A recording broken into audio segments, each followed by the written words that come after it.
dash that over. That's the average total cost for producing a quantity Q star. In this case, our average total cost is greater than the price, the area of that rectangle between the price and the average total cost with a base that's equal to from the origin to the quantity. That, in this case, because the costs are greater than the price, the area of this is going to be equal to the economic loss, which is just a negative profit. So when the average total cost curve lies above the marginal revenue curve, in a case like this, we've got a firm that's incurring losses. They have negative profit. Again, it's the area of the rectangle. Now, a firm that's incurring economic losses needs to make some decisions. That firm that's incurring those losses needs to decide whether or not, well, let me back it up. The firm that's incurring economic losses needs to make some decisions. The first decision is pretty straightforward. A firm that's incurring economic losses, that means that their economic profit is negative. That's when, at least for small businesses, there are those uncomfortable conversations around the dinner table where mom and dad come home and you're sitting around the dinner table and they say, we're just not making enough money in the restaurant. I think we're going to have to close the restaurant. Because we're clearing, last year we cleared $20,000, the year before that we cleared $15,000, the year before that we cleared $25,000. I could do so much better if we just sold the restaurant and I went and got a job someplace. I've got a lot of experience now running a restaurant. I could get a good job, probably get a job, pays $50,000. We could do better if we sold the restaurant. Economic loss. They have accounting profit, but the accounting profit doesn't cover the opportunity cost. They're incurring an economic loss, and so the long run decision is to exit the industry. Okay? So the counterpoint is, okay, I guess you're right, we need to close the restaurant. What do we need to do to close the restaurant? Well, we're going to have to sell off all the equipment. We're going to have to find somebody to buy the building or get out of the lease if we're leasing the building. We're going to have to let the employees go. We'll have to cancel the insurance, get out of the business license. There's a bunch of other contracts we've got that I'll need to cancel. Those are the things that we'll need to do. So the next question is, okay, we've decided to sell the business. We know what we need to do. We need to get out of all these contracts. We need to sell the equipment. We've got to get out of the lease. What are we going to do tomorrow morning? Tomorrow morning, are we going to get up and go down and open the business while we're putting ads on Craigslist to try to get rid of the equipment? Or are we going to send the kids off to school and stay in bed and pull the covers up over our head and weep a little bit? That's the difference between producing and shutting down in the short run. So if the decision is to exit, then the next decision is, okay, what do we do tomorrow? We decided to sell the business. What do we do tomorrow? A business that is exiting but producing, you've seen them. They have signs like that. Going out of business sales. Going out of business last day, 25% off everything in the store. That's what it looks like when somebody has decided to exit the industry but continue producing. On the other hand, when a business decides to exit the industry and shut down immediately, that's when you walk up the next day and it's chained. Can't get in. There's signs in the door and there's a chain on the gate and you can't even get in. That's shutting down immediately. How do firms decide whether to shut down or produce? To decide whether to shut down or produce, a decision that's relevant only if they're incurring economic losses and are planning to exit the industry in the long run. The decision as to whether or not to shut down or produce, relevant only for firms that are exiting, compares revenue and the variable costs. If the revenue that the business is going to receive is greater than the variable cost, they should go ahead and produce, because by producing, they will have a smaller loss than they would if they shut down. So let me put some numbers on it. I think that's probably easier. Suppose that the revenue is, I'm going to make something up, is $100,000. That's a lot of money. We'll say $100,000 a day. Why not? And variable costs are $70,000 in a day. Then that business, by producing, is clearing, I don't want to say that, is taking in $30,000 more in revenue than it's costing them to produce and sell in that day. That $30,000 in additional revenue above the variable cost, the 100 minus the 70, that additional revenue beyond what's needed to cover the variable cost, that's used to pay down some of those fixed costs. They can use that to pay off some of that insurance bill, to pay off some of the rent, to pay the loans on the machinery and so on. Wait, I missed the first part. Start over. At what point does shutting down turn into exiting? Exiting means getting rid of all the machinery and all the long-run contracts. So there's not a switch. It's not like at this point shutting down turns into exiting. Shutting down versus producing is we still have the lease, we still have the equipment, we're just not opening the store tomorrow. Exiting is we found somebody to buy up all the equipment. We got out of the contract for the lease, we canceled the insurance, we got rid of all those fixed contracts. Question on the side. Shutting down is not necessarily part of the process of exiting, right? So some of those stores where they have going out of business sales, right? You go in and they're selling the equipment, right? You go in and you not only can get like Clorox for 25 cents, you can buy a display rack for your home. So they're doing both at the same time. Okay. So in this case, this firm would be able to pay off some of their fixed costs out of their revenue from producing, and they would choose to produce. On the other hand, suppose the revenue is less than the variable cost. Suppose the revenue is less than the variable cost. In that case, this is a firm that wants to shut down right away. Suppose that the revenue was, again, $100,000, but suppose the variable costs were $115,000. Excuse me. Were $115,000. In that case, this business, if they open the doors tomorrow, first of all, they're only taking in $100,000 revenue. It's costing them $115,000 in variable costs to run the store tomorrow, so they're losing $15,000 right there on their inability to cover the variable costs, and they're still having to pay all the fixed costs. So this firm is losing the money equal to the fixed costs, and they're losing an additional $15,000 beyond that. Makes a heck of a lot more sense for them to shut down. They should shut down, and then their loss will simply equal their fixed costs. The previous example, if they produce, then their loss will be smaller than their fixed costs. In both cases, remember that these are firms that have economic loss. Right? These are firms that are facing this decision because they have economic loss. And so the question is really, what do we do to minimize the loss? Can we minimize the loss by opening the business tomorrow or not? Let's try a numerical example on your side. So suppose that each month, some profit-maximizing business has total revenue of $70,000, accounting costs of $60,000. So do they have an accounting profit, yes or no? Yes. So they have an accounting profit of how much? $10,000. So these two numbers gave us the accounting profit of $10,000. They have economic cost of $105,000. Do they have an economic profit, yes or no? No. So they don't have an economic profit. They have an economic loss. Their fixed costs are $75,000, and their variable costs are $30,000. Question is, what do they do in the long run? What do they do in the short run? Here's the clicker options. Oops, this is now not working. Oh, no, it's right. Good. There's the clicker options. Long run, long run, long run, long run, short run, short run, short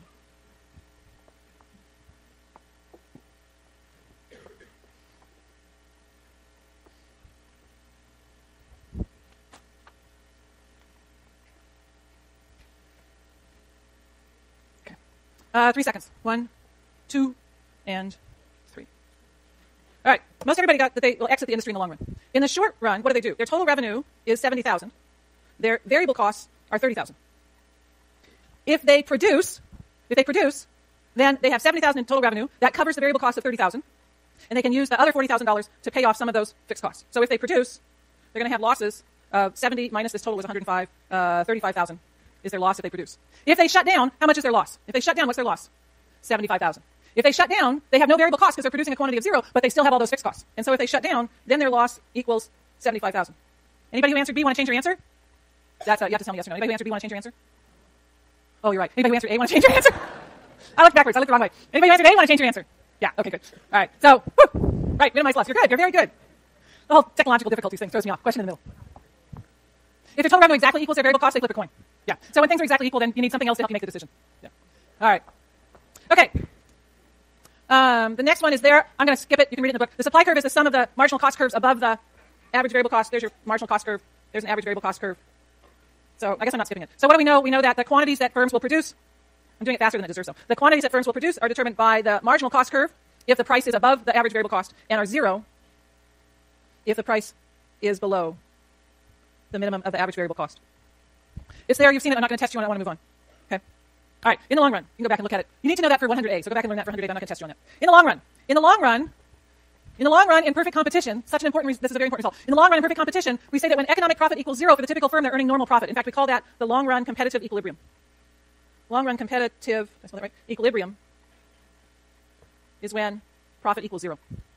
If firms have profit greater than 0, we call it abnormal profit. So abnormal should give you the sense that this is not something that should normally happen. Suppose that profit is greater than 0 in the short run. In perfect competition, here's where the importance of that assumption of no barriers to entry or exit comes in.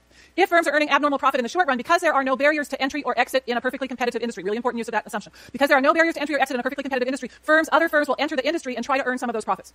People are in some perfectly competitive industry, they're making money hand over fist. Other people go, whoa, I could do that. I mean, look at that guy. He's making like $400,000 a year. Any chump could do that. I could do that. They enter that industry. Why can they enter the industry? Because it's a perfectly competitive industry and there's no barriers to entry. On the other hand, if the short run profit is less than 0, that is, if firms are incurring losses, because there are no barriers to exit, some firms will exit the industry in the long run. Remember that changes in the number of firms, changes in the number of suppliers shifts your supply curve. If firms enter the industry, that increase in the number of firms, we show that as an increase in supply in the market. If firms are exiting the industry, that decrease in the number of firms, we show that as a decrease in supply in the market. I'm going to skip the clicker question. Really important result, free entry. No barriers to entry or exit drives profit to 0. Really, really important result of economics. The long-run competitive equilibrium looks like this. Price on the vertical, quantity on the horizontal for the market, dollars on the vertical, quantity for the firm, on the horizontal for the firm, downward sloping demand curve, D, upward sloping supply curve, S. Find the market equilibrium price, P1, and you can mark the market equilibrium quantity, Q1. Take that price, dash it over to the firm, price P1, that determines the marginal revenue for the individual firm in the perfectly competitive industry. Draw an upward sloping marginal cost curve. That's weird. Find the profit maximizing quantity, where marginal cost equals marginal revenue, dash that down, call it little q star. And now, if this is the long-run competitive equilibrium, the typical firm in this industry is earning 0 profit, which means that your average total cost curve is going to come down, hit its minimum right at that quantity q star, and then go back up. So draw an ATC curve that comes down. If you don't get it quite touching all in the right place, just make your dot bigger so it looks like it's all touching in the right place. Draw your average total cost curve so it comes down, hits its minimum right at that quantity q star, and then of course goes back up. And that's the long-run competitive equilibrium. In this case, the typical firms in this industry are earning 0 economic profit. The price is exactly equal to the average total cost. There is no profit, so there's no little box to draw in because it's 0 and I can't draw something that has an area of 0. That's the long-run competitive equilibrium. Let's see how we get there. All right, let's start. We're going to start with that long-run competitive equilibrium. So we're going to redraw the same picture we just drew. I'm going to switch colors just for fun. So price on the vertical, quantity on the horizontal for the market, a lot of junk measured in dollars on the vertical for the firm, quantity on the horizontal for the firm, downward sloping demand curve D1, we're going to be shifting things, upward sloping supply curve S1, finds that market equilibrium price P1 and market equilibrium quantity Q1, dash that price over P1, draw a horizontal marginal revenue curve MR1, put a marginal cost curve on there, MC1, and these firms, we're going to start at long-run competitive equilibrium, so we're starting with 0 economic profit, so start by drawing your average total cost curve, coming down, hitting its minimum right where those MC and MR curves cross, and then going back up. See how I drew it kind of V-shaped? Because then it's really obvious where my minimum is, and it's hard for me to draw more of a U-shaped thing and have it hit its minimum at the right point. Dash all that down, make sure you've labeled your quantity. We'll call it little q1, because we're going to move things around. All right, we're good? So you got your initial long-run competitive equilibrium, 0 economic profit, you should have supply and demand on the left, marginal cost, marginal revenue, and ATC on the right. Now, let's increase demand. Suppose that, for whatever reason, there's an increase in the demand in this market. Shift the demand curve to the right. Draw a second demand curve to the right of your first demand curve D2. Draw a second demand curve D2 to the right of your first demand curve. Find the new market equilibrium price, where supply 1 and demand 2 intersect, call that price P2. Dash that price over, call it price P2. That means that new higher price, all of the typical firms in this industry are now able to charge that higher price. That means their marginal revenue has shifted up. Draw a new marginal revenue curve MR2 above your first marginal revenue curve MR1. Once again, profit maximizing quantity is where marginal cost equals marginal revenue. Find that point. So find where MC crosses MR. Dash it down. Call it quantity Q2. The typical firm in this industry is now producing a higher quantity. Because the typical firm in the industry, all of these firms are now producing a higher quantity. That's why back over here on the market, we had a higher market quantity. Q2 is greater than Q1. Now, however, our typical firm is incurring economic profit. Go up from Q2 until you find the average total cost curve. So find the average total cost at that quantity Q2. So go up from Q2 until you hit your average total cost curve. Dash that over. And then shade in the rectangle. This is why I was weeping when my pen stopped working. Shading that rectangle between the price P2 and the average total cost at quantity Q2, this firm is now earning economic profit. There are no barriers to entry in a perfectly competitive industry. Other people look around and say, whoa, look at how much profit they're making in that industry. I could do that. And so other firms enter the industry. As firms enter the industry, we show that with a rightward shift of the supply curve. Firms enter the industry, that takes and shifts the supply curve to the right.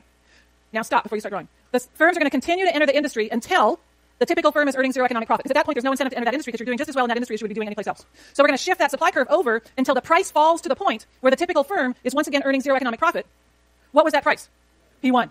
So the easy way to figure out how far to shift your supply curve is go back over here to where the minimum of your ATC is, dash that over, that should be price P1, dash that over until you hit demand curve 2, and then draw your supply curve S2, bigger dot, draw supply curve S2 so that the new equilibrium price where demand 2 and supply 2 intersect is that initial price. So in the end, we're going to have a third price P3, which is going to be exactly equal to the original price P1. The firms that were in the industry are going to go back to producing their original quantity. Q3 is going to equal Q1.